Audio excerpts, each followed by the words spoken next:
We're just minutes of coming off Canada winning in the quarterfinals of the men's hockey tournament at the Olympics. But we're here to talk about Toy Fair 2026. Hey guys, my name is Bevan, action figure collector, Pokemon card collector, and real estate agent. And I'm here to talk about my favorite reveals from Toy Fair 2026. I have 4 things to talk about plus 1.5 honorable mentions. I am not going to be collecting these honorable mentions, but the Godzilla Power Rangers and the Godzilla Ninja Turtle crossovers are just too cool not to mention. I've been on a very personal Godzilla kick. I watch a lot of Godzilla content on YouTube. I've been watching the movies. I ordered a Super 7 figure here for my birthday, so Godzilla is really on my mind.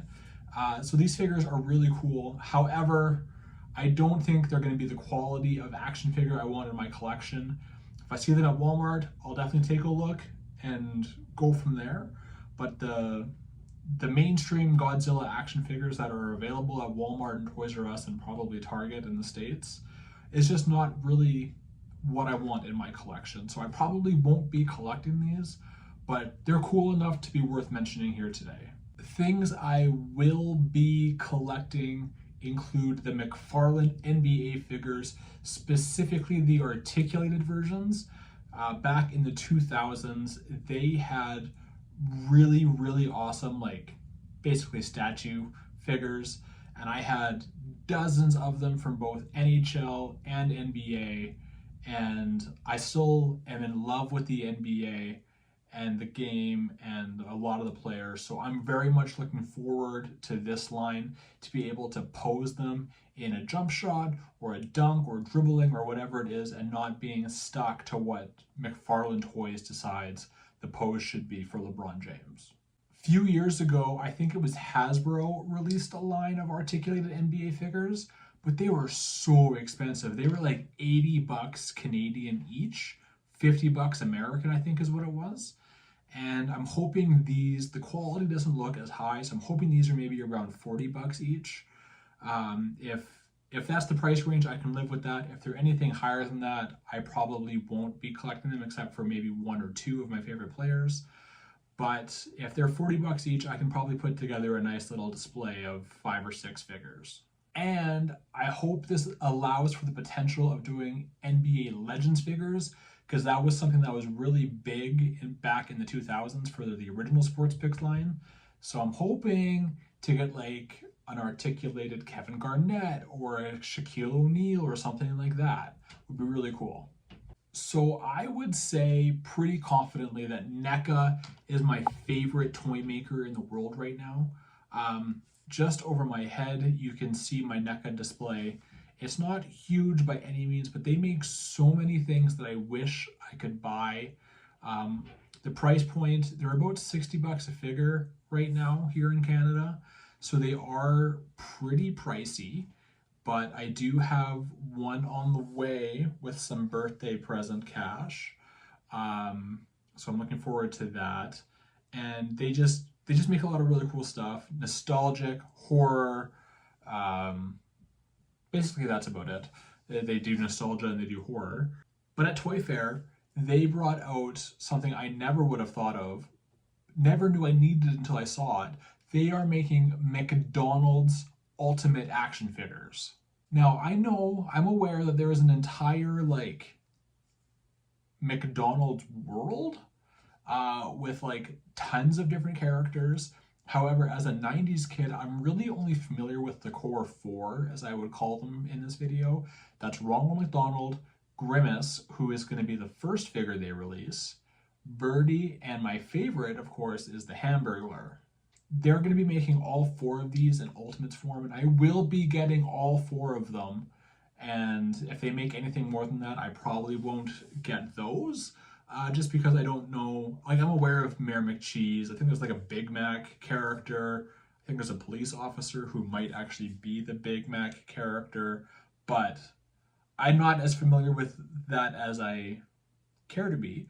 So the core 4 is where it's going to be at for me. And honestly, it's so exciting. I have such a place in my heart for McDonald's. I had 2 birthday parties there as a kid. It was my first real job that I worked at for more than a week. I worked there for 2 years. I just have so much nostalgia for the brand of McDonald's that I need to collect these. I have a bunch of Happy Meal toys on this shelf here in front of me that you guys can't see. Honestly, this line just brings me a lot of joy that it even is going to exist. Sticking with NECA, they also announced they are doing DuckTales figures. Now, I'm not excited for this because it's DuckTales. I'm not going to be collecting this line. But I'm noticing a trend here. So they did gargoyles, they did dinosaurs, they're doing DuckTales, they're doing a lot of Disney afternoon stuff, which to me hopefully means one day soon we're gonna get Rescue Rangers. If we can get the 4 figures from Rescue Rangers, I'm talking about Chip, Dale, Monterey Jack, and Gadget, then I would be a very, very happy man, and I would collect all 4 of those. So while I'm not excited for the DuckTales line because it's the DuckTales line, I'm excited for the DuckTales line because of what it could lead to down the future. And that same sort of sentiment goes for the Mattel DC line. They showed off a bunch of the kid line, the kid toy line. I'm gonna call it the DC Basics. That's what they call it, the WWE. The kids got the basics, the adults got the elites, and it's gonna be the same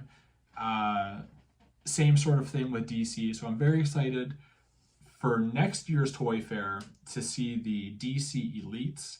I have a shelf of McFarlane's right now, of the McFarlane DC Multiverse figures. But I think Mattel could sway me to change my collection next year. The basics look really, really good. They have good articulation. They have really good head sculpts. So I think to get an elite line, and I'm only comparing what I can with the WWE line, what they have for basics and what they have for elites. I have to assume it's going to be similar with the DC line just because. And to get, elite style Batman, Flash, Wonder Woman, Nightwing, Batgirl, all those characters I love from DC, that would be awesome. So I'm really looking forward to that next year, unfortunately. It seemed to be really quiet at Toy Fair this year. Not a whole lot of brand new stuff was announced, at least a lot of brand new stuff that I care about. There's a lot of fluctuation in the toy world right now. Ninja Turtles is moving to Mattel, DC is moving to Mattel, Power Rangers moved to Playmates last year. There's a lot going on. You have a lot of independent toy makers doing a lot of nostalgic stuff. Quick shout out to Nacelle Toys for actually following through with a second wave of Cowboys and Moo Mesa action figures. That's awesome. I'm not collecting it, but I'm happy to see it succeed and get a second wave. In the comments below, tell me what you thought was awesome from Toy Fair 2026.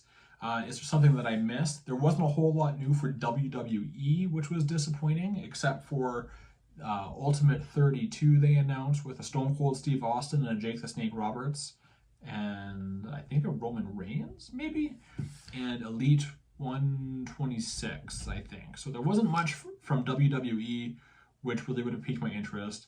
I think there was only one wave of Marvel Legends plus a deluxe Hulk figure. Actually, he looks pretty cool. But yeah, comment below what you might be picking up here from Toy Fair, and I'll be back with a action figure review in my next video. I got an early birthday present, and I will be reviewing him for the channel here in a few days. So make sure you subscribe to check that out.